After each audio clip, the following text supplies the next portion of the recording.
Allô gang! Aujourd'hui, je vais vous montrer la vidéo de la journée où on a tatoué Marc-André. Marc-André, c'est mon copain, c'est pourquoi on ne porte pas de masque, car on habite ensemble. Le tatou qu'on a choisi de faire aujourd'hui, c'est un moineau commun. C'est un petit oiseau tout cute que Marc-André voulait sur son bras. Fait que ça, c'est le dessin que je lui ai préparé. Je commence par enlever du dessin tout ce qui est du shading, puis des petits picots, toutes les choses qui vont mal transférer sur sa peau. Pour garder juste ce qui est des lignes. Puis je vais l'imprimer en plusieurs grandeurs pour que Marc-André ait dans le fond un choix de la grandeur de tatou qu'il veut puis qui fit le mieux sur son corps.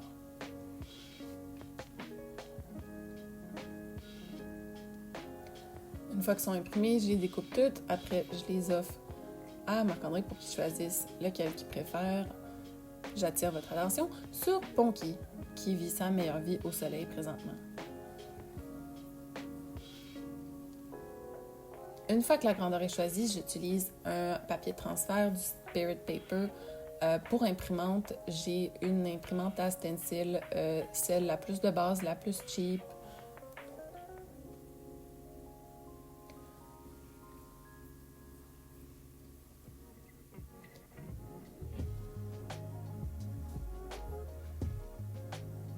Fait que je tape le design là-dessus, puis on va mettre ça dans la machine.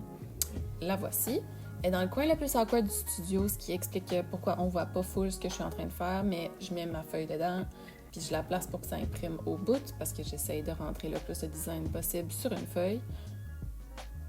Puis une fois que tout est placé, la machine est allumée, je vais juste mettre mon dessin dedans, face contre le bas. Je clique sur un piton, puis ça va tout copier et transférer mon dessin avec une feuille de stencil. Quand j'ai commencé, soit que je dessinais mes dessins sur la peau ou je faisais mes propres stencils, c'était vraiment long, c'était inefficace du moment que j'ai découvert que la machine existait. Il y a 2 ans, j'ai switché à ça, puis plus jamais je ferais mes stencils à la main.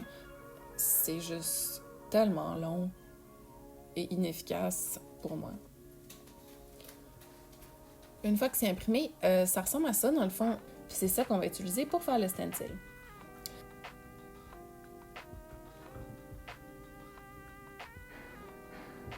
Avant de continuer, il faut que je monte ma station. Fait que j'ai tout renettoyé la table, puis mon kart et mon ski en prévision. J'aime ça le nettoyer en début de journée. Puis après mon tatou, comme ça, je suis pas stressée, je sais que tout est propre. Ici, je mets du saran wrap sur mon kart avant de mettre mon dental bib par-dessus. Juste au cas où qu'il y ait un accident ou que je renverse quelque chose, juste faire sûr que ça passe pas à travers mon kart. J'aime préparer mes 2 bouteilles, fait que la bouteille avec le savon vert et de l'eau distillée et la bouteille qui a juste l'eau distillée. Des fois, j'ai le goût de nettoyer un peu la peau, mais je veux pas que tout le stencil s'en aille à cause du savon, fait que j'utilise un peu d'eau. Ça dépend vraiment. Je décide tout le temps sur le moment, fait que j'aime avoir les 2 de près. Je vais emballer ma machine. Ça, c'est une Cheyenne Hawk Pen. Je l'aime beaucoup, je l'ai acheté à Gabriel, puis je suis vraiment grateful d'avoir eu l'occasion d'avoir cette machine. Puis je l'emballe ici juste dans un clipcord cover avec du sans syrup, fait que je vais juste plier le bout par-dessus. Puis quand je vais mettre mon aiguille, je vais venir faire un petit trou en haut pour que la cartouche se connecte dans la machine.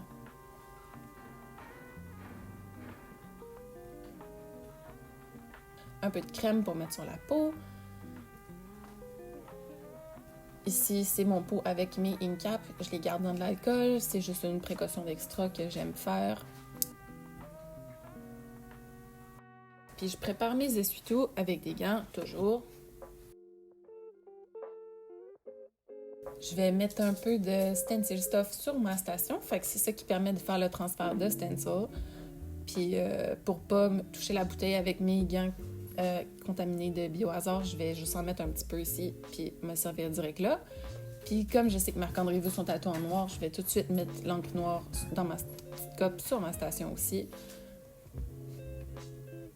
Fait en commençant, je vais juste bien nettoyer la peau à Marc-André.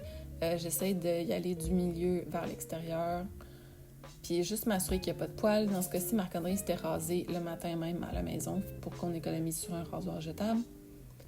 Je mets du stencil stuff, c'est pour permettre le transfert. J'en mets pas trop parce que ça va se moucher, mais pas trop peu parce que ça va être trop sec. Fait que vraiment, avec la pratique, on commence à savoir la quantité à mettre. Puis le stencil, je vais juste m'assurer qu'il est bien placé. Après, j'essaie de coller le milieu en premier, puis avec mes doigts d'aller vers l'extérieur pour faire sûr qu'il se met sur la peau sans tout friper. Puis il faut juste faire sûr qu'il est bien collé sur toute la peau. S'il y a des coins que je trouve qui sont trop secs, puis j'ai peur d'avoir manqué de stencil stuff, je viens en rajouter un petit peu par-dessus pour faire sûr que tout est bien transféré, puis qu'on n'aura pas un stencil inefficace. Quand tout est beau, on l'enlève tranquillement, puis je garde le papier au cas où qu'on ait à le replacer.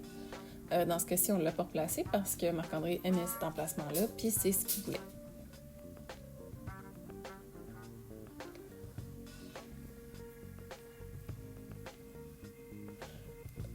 Fait qu'on commence à tatouer. Sur ma station, j'ai toutes mes aiguilles, c'est des cartouches de marque FYT. Je les ai amassées, puis je les garde dans leur petit emballage, toutes propres, en attendant que je m'en serve. Fait que pour ce tatou, j'ai commencé avec les petites lignes. D'habitude, je commence avec tout ce qui est un outline. Mais dans ce cas-ci, je voulais faire le contour de l'oiseau un peu plus gros que le contour des branches, de son bec, puis de ses yeux, puis de certaines ailes. Puis comme il y avait plus de petites lignes que de grandes lignes, je me suis dit que j'allais commencer avec celle-ci pour pas les perdre au cas où que je wipe puis que ça s'efface dans le fond. Fait que tout ce qui est le plus important puis qui demande plus de précision, fait que son œil, son bec, je les ai faites en premier. Après, je viens avec l'aiguille un petit peu plus grosse pour faire le contour, pour faire les pattes. J'essaie de faire mes lignes en un passage tout le temps, le plus possible. C'est vraiment le plus important pour moi. Puis après, je vais venir faire tout ce qui est du remplissage. Fait que je fais les contours des zones qui vont être noires. Puis après, avec une aiguille ARS, je vais venir tout remplir ça, faire sûr que c'est bien un aplat.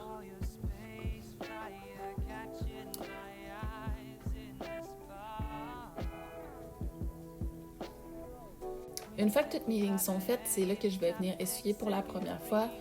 J'essaie d'essuyer le moins possible pour pas perdre mes repères, justement. Fait que tout le long du tatou, je fais juste éponger avec un essuie-tout sec.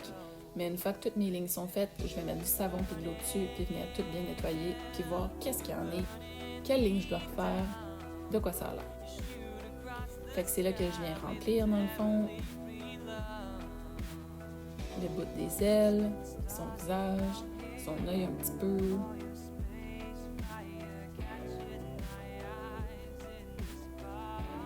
Fait qu'une fois que toutes les zones qui étaient à remplir sont faites, puis toutes les lignes me semblent parfaites, c'est là que je vais revenir bien laver pour que je puisse voir mon travail. Puis je vais commencer le dot shading. J'aime rajouter des petits points des fois dans mes tatous. Je trouve que ça dynamise beaucoup, puis que ça aide vraiment à séparer ça aide vraiment à l'œil à séparer les sections. Fait que dans ce cas-ci, tu sais, la branche un peu plus sombre, ça aide notre œil à la différencier du corps de l'oiseau. Puis les pattes un peu plus sombres aussi, qu'on comprenne que c'est une autre partie puis que c'est une autre texture. Fait que c'est juste ma manière de dessiner de ce temps-ci. J'aime beaucoup ça. Puis on a terminé. On va emballer le tatou dans du saran wrap pour 5 minutes, le temps que ça saigne puis que le tatou se calme un petit peu. Puis après environ 5 minutes, j'enlève le saran wrap et je nettoie bien le tatou pour la dernière fois. Fait que j'enlève le saran, puis avec un essuie-tout propre et de l'eau avec du grain de soap, on vient tout nettoyer. Comme il est fier!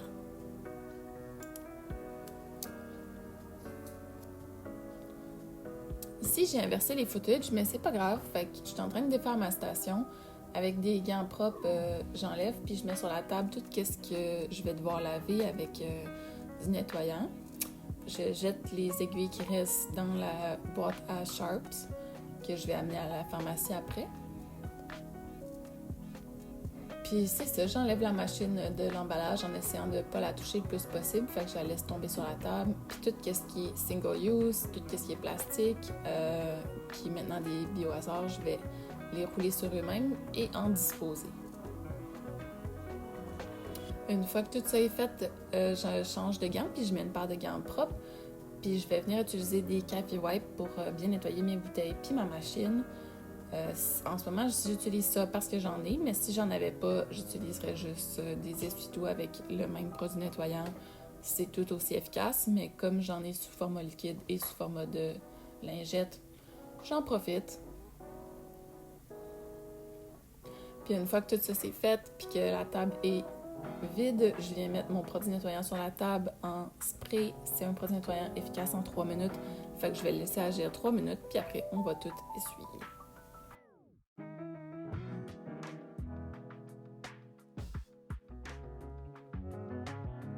Je vous avais posé en story une question à savoir si il y avait des choses que vous vouliez savoir ou voir de ce tatou-là.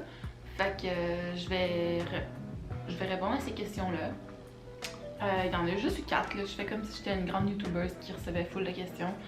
Mais non, c'est pas le cas, là. Je suis vraiment grateful pour les personnes qui répondent, par exemple. C'est vraiment nice. Mais juste, je trouve ça drôle. Ok, c'est ça. J'avais 4 questions.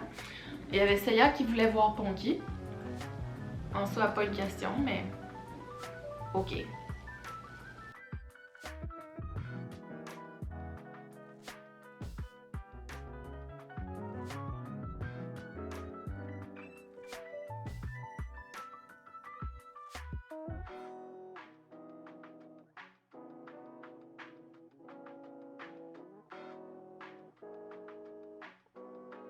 Maxime demandait un reveal satisfying.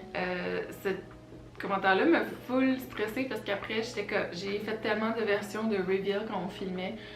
J'arrêtais pas de wiper. Marc-André devait me trouver vraiment fatigante, mais j'étais juste comme il faut que ça soit satisfying. Fait que j'espère que ça l'était. Sinon, je vais en mettre une autre version.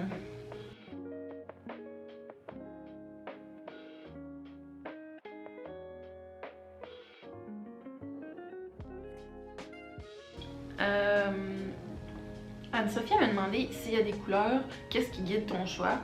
Il n'y avait pas de couleur dans ce tatou-là, mais sinon d'habitude, en temps normal, ce qui guide mes choix, ben, de un, c'est les couleurs que j'ai. J'en ai une variété, puis j'ai mes préférés, fait qu'il y a la marque World Famous, à tes souhaits, que j'aime vraiment beaucoup. Fait que, en général, j'essaie de prioriser ces couleurs-là, puis j'en ai comme 4-5. Ils fit bien ensemble, full couleur primaire, full de base.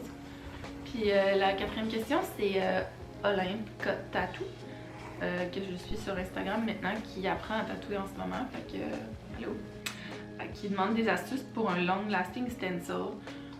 Moi aussi, j'ai eu full la misère avec les stencils au début. Quand j'ai commencé, ça tenait pas. Aussitôt que je commençais à essuyer, ça partait. Je pense pas que j'ai un truc en particulier. J'ai comme plein de petites pistes, mais j'ai pas de recette miracle. Quand je mets le stencil, je m'assure que la peau est vraiment prête, qu'il n'y a pas de poils, que la peau a été lavée. Je veux vraiment commencer dans les conditions optimales. Après, c'est de mettre la bonne quantité de stencil stuff, pas trop pour que ça fasse pas un smooch, mais pas trop peu pour que ça transfère quand même. Après ça, je mets le stencil dessus. Il y a des gens qui proposent de mettre plusieurs couches de stencil stuff, fait que genre d'en mettre, de frotter, d'attendre que ça sèche, d'en remettre, puis là de mettre ton stencil. Je l'ai jamais essayé, mais ça a l'air que ça fait que ça tient full mieux. Dans mon cas, ça m'a pas été nécessaire parce que je fais tout le temps des tatous assez courts, fait que j'en ai pas tant vraiment de besoin. Fait que merci d'avoir écouté, merci d'avoir regardé mon tatou, j'espère que ça vous a plu. Si vous avez des questions, laissez-moi là en commentaire, ça va me faire plaisir d'y répondre sur mon setup ou sur n'importe quoi d'autre. Puis à bientôt!